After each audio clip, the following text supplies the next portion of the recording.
नमस्कार, स्वागत है आपका। मेरा नाम है विपिन बेबाक।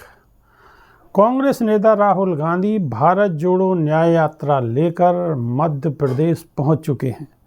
यहां राहुल गांधी ने 3 मार्च को अंबानी परिवार की शादी को लेकर टिप्पणी की है। उन्होंने कहा है कि अंबानी के यहां शादी हो रही है और लोग वहां पर सेल्फी खिंचवा रहे हैं और आप लोग यहां भूखे मर रहे हैं। उन्होंने कहा है कि दुनिया भर से लोग शादी में पहुंच रहे हैं। गुजरात के जामनगर में अनंत अंबानी और राधिका मर्चेंट की प्री वेडिंग सेरेमनी चल रही है।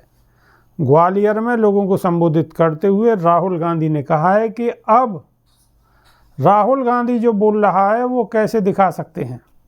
टीवी पर दिखेगा कि अंबानी जी के बेटे की शादी हो रही है और धूमधाम से शादी हो रही है।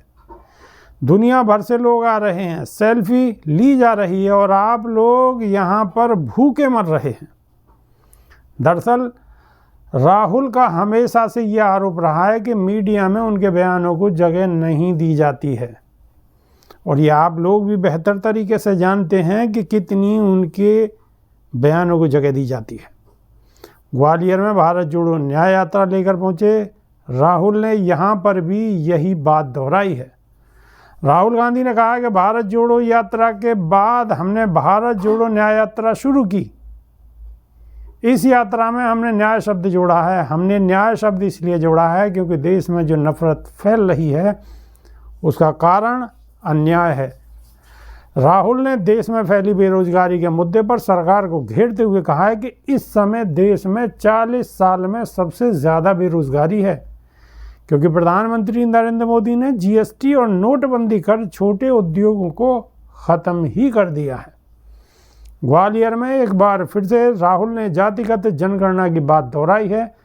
कांग्रेस नेता ने कहा है कि देश में करीब 15% ओबीसी, 50% ओबीसी, 15% दलित और 8% आदिवासी वर्ग के लोग हैं, यानी कुल 73% लोग हैं।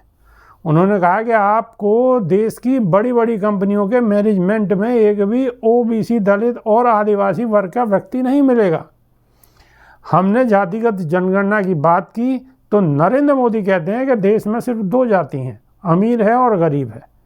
वह नहीं चाहते कि देश की सच्चाई 73% लोगों को पता चल जाए कि किसकी कितनी भागीदारी है। राहुल ने कहा कि देश के 73% लोग बड़े बड़े अस्पतालों, निजी स्कूलों के मैनेजमेंट में नहीं दिखते हैं, लेकिन मनरेगा ठेका मजदूरी की लिस्ट में दिख जाते हैं।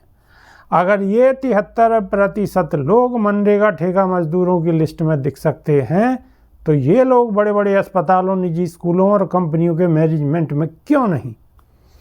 उन्होंने कहा कि पहले सरकारी नौकरियां थीं तो इन 73% लोगों को भागीदारी मिलती थी और अब सब कुछ प्राइवेट कर दिया गया है।